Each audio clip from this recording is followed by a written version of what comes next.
Hello everyone. Raghu GK में आप सभी का स्वागत है। आज हम लोग बिहार डीएलएड इंट्रेंस एग्जाम 2023 से रिलेटेड टॉप 20 साइंस क्वेश्चंस का डिस्कशन करेंगे।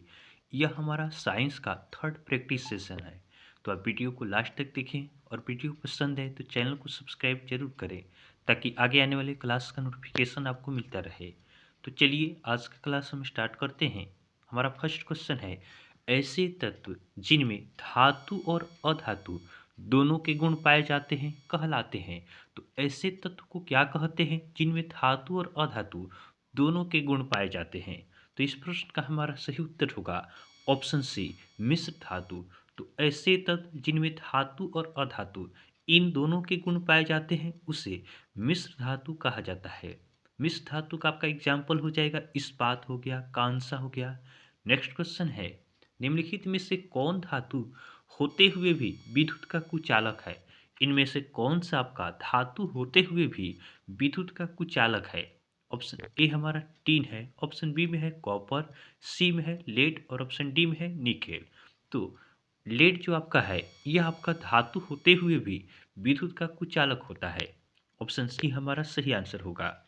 ध्यान देंगे, लेड में कोई भी आपका मुक्त इलेक्ट्रॉन नहीं पाया जाता है, इसलिए यह आपका विद्युत का कुचालक होता है। और बात करें विद्युत का सबसे अच्छा चालक, तो विद्युत का सबसे अच्छा चालक आपका चांदी होता है।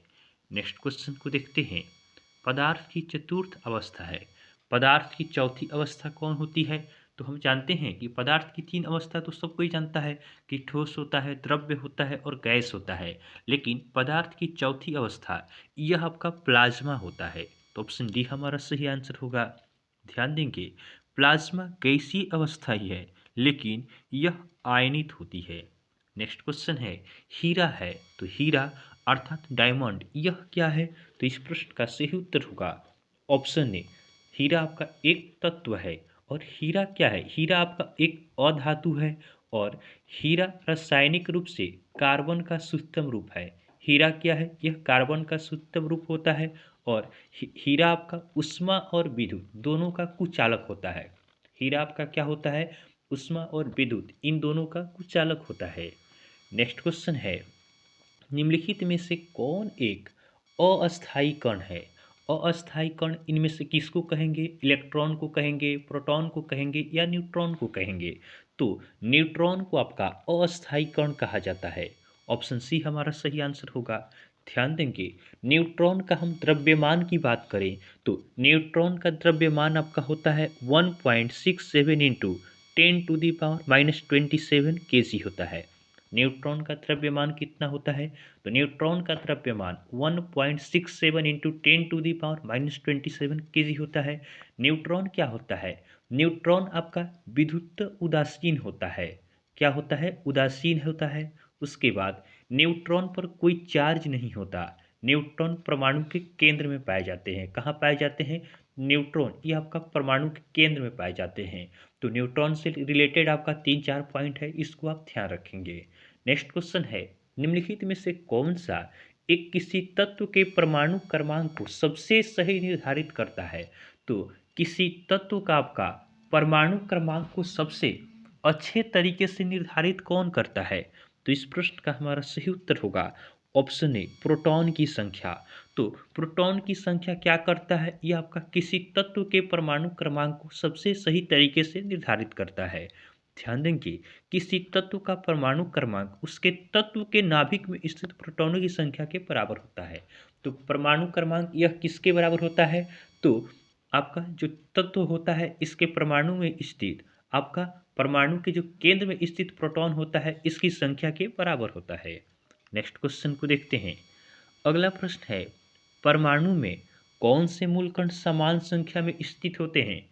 परमाणु में आपका कौन सा मूलकण समान संख्या में पाया जाता है? तो इस प्रश्न का सही उत्तर होगा ऑप्शन बी, इलेक्ट्रॉन और प्रोटॉन।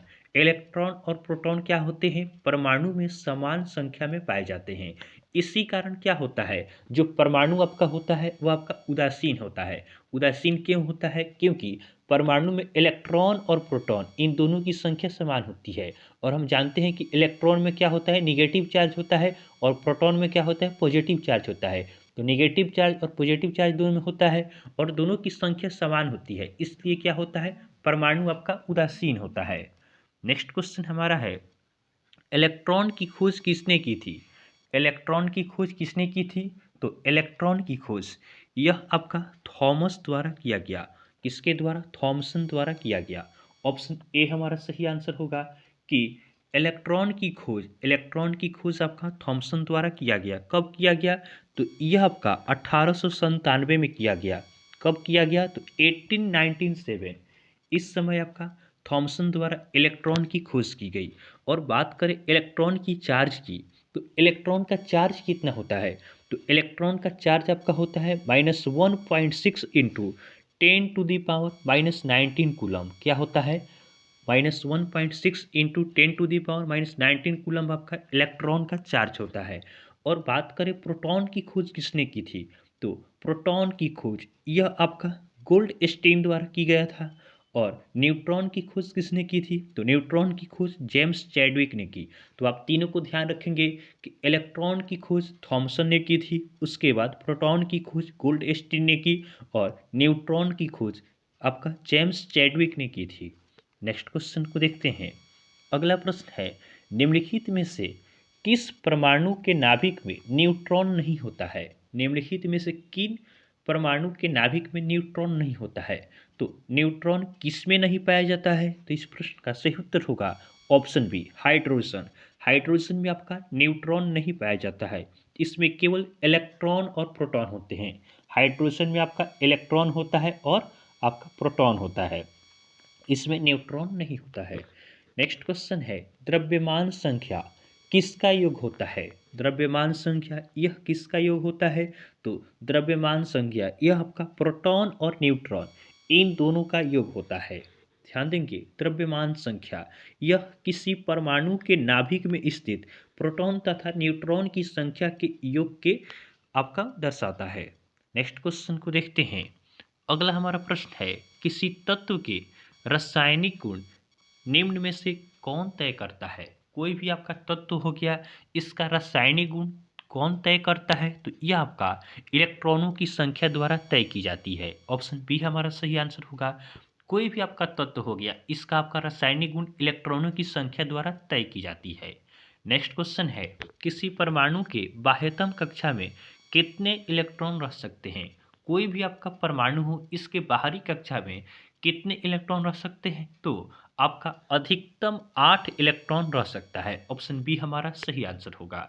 नेक्स्ट क्वेश्चन को देखते हैं। अगला प्रश्न है, परमाणु क्रमांक 20 वाले परमाणु का इलेक्ट्रॉनिक विन्यास है। तो इलेक्ट्रॉनिक विन्यास लिखना है। परमाणु क्रमांक कितना दिया है? परमाणु आपका क्रमांक दिया है 20। तो इलेक्ट्रॉनिक विन्यास आपका लिखते हैं, पहले सेल में 2 हो गया, दूसरे में 8 हो गया, उसके बाद क्या होगा, फिर आपका होता है 8 होगा, अब बच गया 2, 8 10 8 18, अब बच कितना गया 2। तो हमारा क्या होगा सही आंसर? ऑप्शन सी हमारा सही आंसर होगा। इस तरह हम क्या लिखते हैं, परमाणु का आपका इलेक्ट्रॉनिक विन्यास लिखते हैं। जैसे देखिए, किसी का मान लेते हैं परमाणु क्रमांक कितना है, 15 है, तो इसका कैसे लिखेंगे?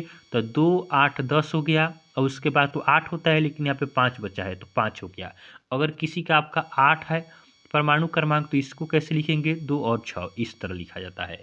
नेक्स्ट क्वेश्चन है, किसी परमाणु का इलेक्ट्रॉनिक विन्यास 282 है, इसमें संयोजित इलेक्ट्रॉन की संख्या है। इसमें हमें क्या बताना है? संयोजित इलेक्ट्रॉन की संख्या बताना है। तो संयोजित इलेक्ट्रॉन ये क्या होते हैं? ये बाहरी कक्षा के इलेक्ट्रॉन को कहते हैं। तो लास्ट में जो आपका इलेक्ट्रॉन रहेगा वह क्या होता है? संयोजी इलेक्ट्रॉन होता है। तो हमारा सही आंसर क्या होगा? ऑप्शन डी हमारा सही आंसर होगा कि किसी का आपका परमाणु विन्यास क्या है, इलेक्ट्रॉनिक विन्यास यहाँ पे 282 दिया गया है। तो इसका संयोजी इलेक्ट्रॉन की संख्या कितना होगा? 2। लास्ट सेल वाले जो इलेक्ट्रॉन होते हैं उसी को हम क्या कहते हैं? संयोजी इलेक्ट्रॉन कहते हैं। नेक्स्ट क्वेश्चन को देखते हैं। अगला प्रश्न है, इलेक्ट्रॉन के आवेश की खोज किसने की? इलेक्ट्रॉन के आवेश की खोज किसने की? तो इलेक्ट्रॉन का आवेश यह आपका मिलिकन द्वारा खोज किया गया। ऑप्शन डी हमारा सही आंसर होगा कि इलेक्ट्रॉन के आवेश की खोज मिलिकन ने की थी। नेक्स्ट क्वेश्चन है, किसी तत्व के परमाणु की दूसरी कक्षा में इलेक्ट्रॉनों की अधिकतम संख्या हो सकती है। किस कक्षा में बताना है? दूसरी कक्षा में। देखिए, तो इलेक्ट्रॉनों की अधिकतम संख्या यह निकालना हो तो इसका फॉर्मूला आपका होता है 2n²। 2n² से हम निकाल सकते हैं। या ऐसे आप देखिए, जैसे परमाणु हो गया, इसका केंद्र हो गया, फर्स्ट सेल हो गया। फर्स्ट सेल में आपका 2 होता है, उसके बाद सेकेंड सेल होता है। सेकेंड में आपका कितना होता है? 8 होता है। कितना होता है? 8 हो गया। उसी तरह फिर थर्ड सेल होता है, इसमें हमें क्या बताना है? दूसरी कक्षा में। तो आप इस फॉर्मूला का यूज़ करके बना सकते हैं 2n²। तो 2n², n क्या है? n 2 है, क्योंकि दूसरी कक्षा में बताना है। तो देखिएगा, 2 × 2 का स्क्वायर तो कितना हो जाएगा? 2 का स्क्वायर 4 हो गया। 2 × 4 = कितना हो गया? आपका 8 हो गया। तो हमारा सही आंसर क्या होगा? ऑप्शन ए हमारा सही आंसर होगा कि दूसरी कक्षा में इलेक्ट्रॉनों की संख्या कितनी होगी? इलेक्ट्रॉनों की अधिकतम संख्या आपका 8 हो सकता है। वहीं अगर तीसरी कक्षा की बात करें तो चलिए इस पे निकाल लेते हैं 2n² पे। तो 2 × तीसरी कक्षा में बताना है तो 3 का स्क्वायर तो कितना हो जाएगा? 3 का स्क्वायर हो गया आपका 9 हो गया, और उसके बाद 2 हो गया, तो आपका कितना हो जाएगा? 18 हो जाएगा। तीसरी कक्षा में इलेक्ट्रॉनों की अधिकतम संख्या कितनी होगी? 18 होगा। उसी तरह आप चौथी कक्षा में निकाल सकते हैं 2n²। बस आप 2n² फॉर्मूला याद रखेंगे, इस पर आप इलेक्ट्रॉनों की संख्या निकाल सकते हैं। नेक्स्ट क्वेश्चन को देखते हैं। अगला प्रश्न है, सहसंयोजी आबंध किसके कारण बनता है? सहसंयोजी आबंध यह किसके द्वारा बनता है? तो यह इलेक्ट्रॉनों के अंश भाजन द्वारा बनता है। इलेक्ट्रॉनों के अंश भाजन किसको कहते हैं? शेयर द्वारा। इलेक्ट्रॉनों को शेयरिंग करने से क्या होता है? इलेक्ट्रॉनों को शेयर करके क्या बनाया जा सकता है? सहसंयोजी आबंध बनाया जा सकता है। ऑप्शन सी हमारा सही आंसर है। नेक्स्ट क्वेश्चन है, जब एक ही तत्व के दो परमाणु परस्पर संयोग करते हैं तो उनके बीच बंधन की प्रकृति होगी। इसमें क्या है? एक ही तत्व के दो परमाणु परस्पर संयोग करते हैं तो उनके बीच बंधन की प्रकृति कैसी होगी? तो यह आपका होता है अध्रुवीय सहसंयोजक। क्या होता है? अध्रुवीय सहसंयोजक होता है। एक ही तत्व के दो परमाणु परस्पर संयोजन करते हैं तो यह बंधन आपका अध्रुवीय सहसंयोजक होता है। नेक्स्ट क्वेश्चन देखते हैं।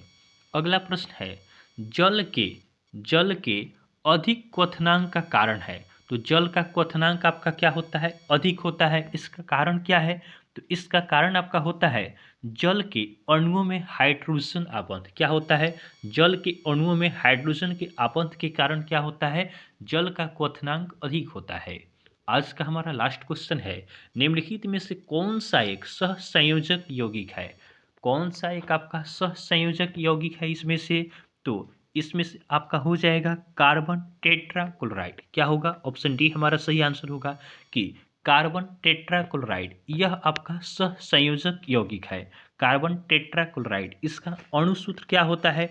तो कार्बन टेट्राक्लोराइड इसका अणुसूत्र आपका होता है CCl4। क्या होता है? CCl4 होता है। तो इस तरह हमने बिहार डीएलएड इंट्रेंस एग्जाम 2023 से रिलेटेड टॉप 20 साइंस के क्वेश्चंस का डिस्कशन किया है। तो आपको वीडियो अच्छा लगा हो तो आप वीडियो को लाइक करें और चैनल को सब्सक्राइब जरूर करें। तो चलिए आज के लिए हम इतना ही रखते हैं, फिर नेक्स्ट वीडियो में आपसे मिलेंगे। तब तक के लिए धन्यवाद।